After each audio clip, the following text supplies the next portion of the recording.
Video में हम class 10th mathematics की प्रश्नावली 3.2 का एक प्रश्न सॉल्व करेंगे। प्रश्न है, निम्नरेखिक समीकरण युग्म को प्रतिस्थापन विधि से हल कीजिए। इसका पहला समीकरण है 3x/2 माइनस 5y/3 बराबर ऋण 2 और दूसरा समीकरण है x/3 प्लस y/2 बराबर 13/6। इसे हल करेंगे।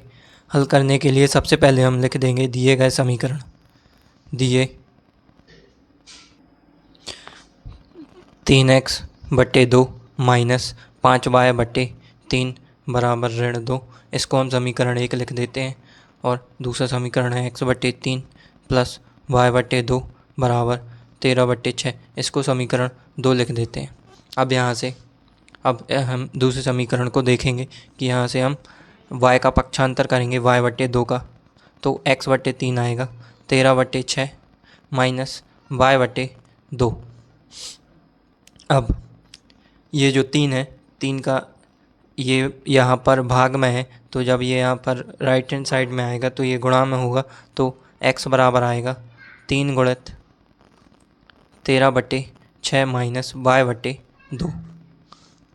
अब x का जब यहाँ पर 3 का गुणा करेंगे तो 3 गुणित 13/6 आएगा और माइनस 3y/2 आएगा।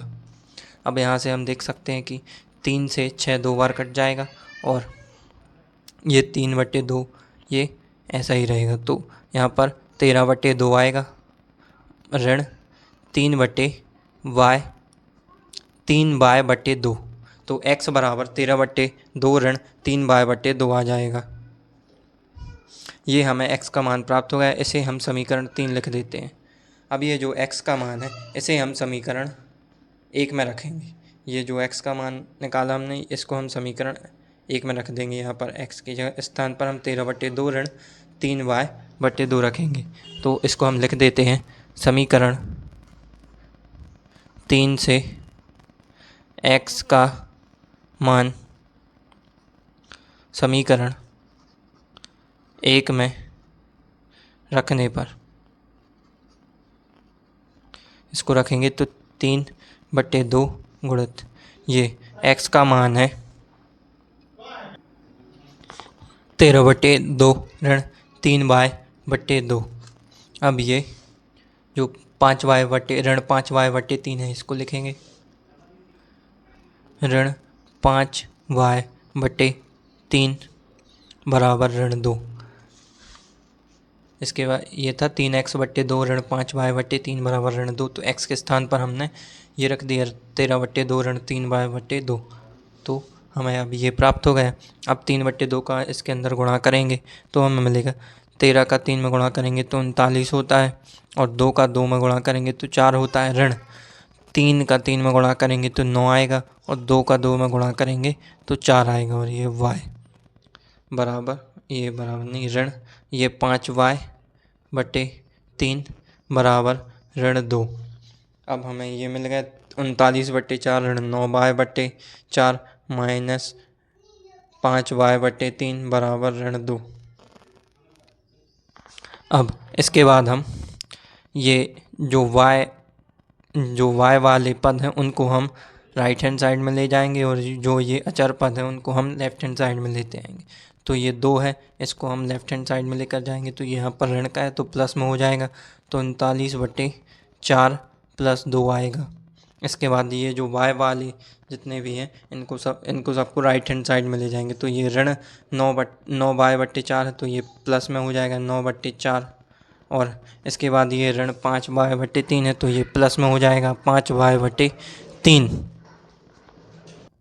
और इसके बाद ये 39 है तो 39 4 का यहाँ पर 2 में गुणा करेंगे तो 39 4 गुणित 2 8 आएगा, 39 प्लस 8 और ये बट्टे का 4।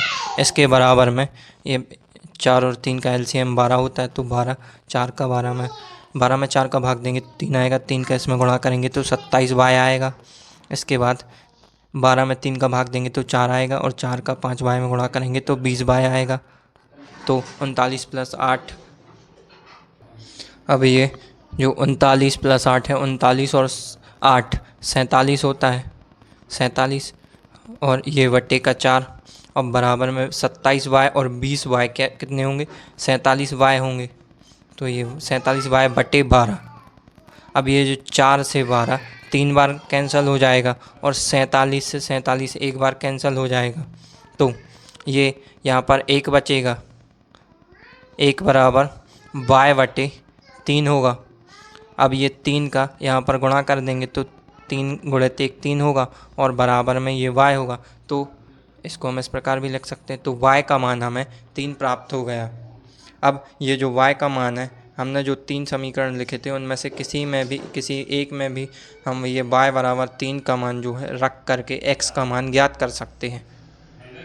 हम इस y के मान को हम x बराबर 13/2 ऋण 3y/2 इस समीकरण में रख देते हैं।